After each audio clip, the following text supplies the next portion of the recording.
Sir ನಮಸ್ತೆ. ನನ್ನ ಹೆಸರು ಸೂರ್ಯನಾರಾಯಣ ಅಂದ್ಬಿಟ್ಟು ಕರುನಾಡ ಸೇನಾನಿಗಳ ವೇದಿಕೆ ಸಂಸ್ಥಾಪಕ ರಾಜ್ಯಾಧ್ಯಕ್ಷರು ಹಾಗೂ ಇದೇ ತಂಡದಿಂದ ಒಂದು ಹೆಜ್ಜೆ ರಕ್ತದಾನ ಬಳಗದ ಅಂದ್ಬಿಟ್ಟು ನಾವೊಂದು ಅಂಗಸಂಸ್ಥೆ ಮಾಡ್ಕೊಂಡಿದ್ದೀವಿ. ಈಗಾಗಲೇ ಸಾವಿರಾರು ಜನರಿಗೆ ರಕ್ತದಾನ ಮಾಡಿ ಮುನ್ನುಗ್ತಾ ಇದ್ದೀವಿ ರಾಜ್ಯಾದ್ಯಂತ.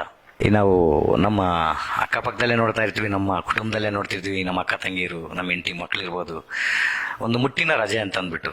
ಅಂದರೆ ಮುಟ್ಟಿನ ರಜೆ ಅಂತಂದರೆ ಅವರು ಆ ಸಮಯದಲ್ಲಿ, ಆ ತಿಂಗಳಲ್ಲಿ ಆಗೋ ಒಂದು ಮುಟ್ಟಿನ ರಜೆ, ಆ ಸಮಯದಲ್ಲಿ ತುಂಬ ಅವರು ಬಳಲ್ತಾರೆ.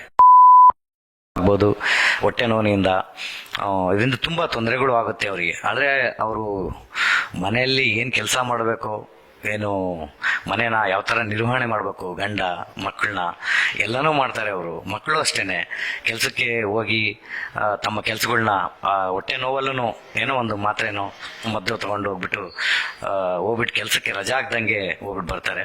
ಆದರೆ ತುಂಬ ನೋವುಗಳನ್ನ ಅನುಭವಿಸ್ತಾ ಇರ್ತಾರೆ. ಕಣ್ಮುಂದೆ ನೋಡ್ತಾ ಇರ್ತೀವಿ ನಾವು. ಇದ್ರ ಬಗ್ಗೆ ಧ್ವನಿ ಆಗಬೇಕು ಅಂತಂದ್ಬಿಟ್ಟು ನಾನು ಮಾನ್ಯ ಮುಖ್ಯಮಂತ್ರಿಗಳಂತ ಬಸವರಾಜ ಬೊಮ್ಮಾಯಿ ಅವರಿಗೆ ಹಾಗೂ ಗೌರವಾನ್ವಿತ ಪ್ರಧಾನಿಯಾದಂತಹ ನಮ್ಮ ನರೇಂದ್ರ ಮೋದಿ ಅವರಿಗೆ ಪತ್ರದ ಮುಖಾಂತರ ಮನವಿ ಮಾಡ್ಕೊಂಡಿದ್ದೀನಿ. ಕನಿಷ್ಠವಾಗಿ ಅವರಿಗೆ ಒಂದು 3 ದಿವಸ ರಜಾ ಸಿಗಬೇಕು. ಈಗಾಗಲೇ ಕೇರಳ ಸರ್ಕಾರ ಇದನ್ನು ಅನುಷ್ಠಾನಕ್ಕೆ ತಂದಿದೆ.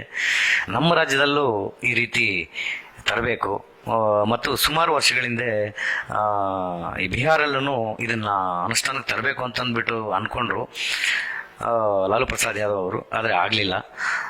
ಈಗ ಪ್ರಧಾನಿ ಮೋದಿ ಅವರಿರ್ಬೋದು ಹಾಗೂ ರಾಜ್ಯದ ಬಸವರಾಜ ಬೊಮ್ಮಾಯಿ ಇರ್ಬೋದು, ದೇಶದ ಪ್ರತಿಯೊಬ್ಬ ಹೆಣ್ಣುಮಗಳಿಗೂ ಈ ಏನು ಮಾಸಿಕ ರಜೆ ಅಂತಂದ್ಬಿಟ್ಟು ಒಂದು 3 ದಿವಸ ಸಿಕ್ಕರೆ ಅವ್ರಿಗೆ ಅನುಕೂಲ ಆಗುತ್ತೆ.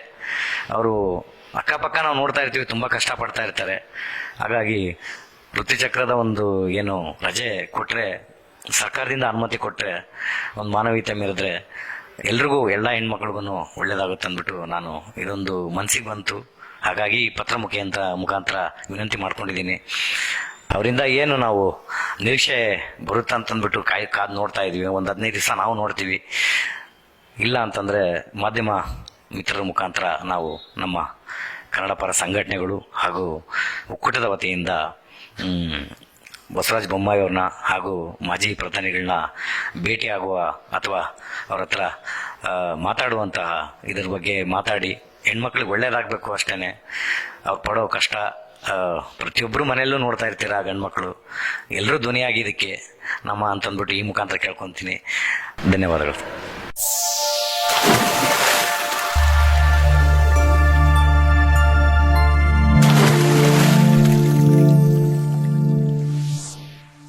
ವೀಕ್ಷಕ ನ್ಯೂಸ್, ಸಮಾಜದ ಕನ್ನಡಿ.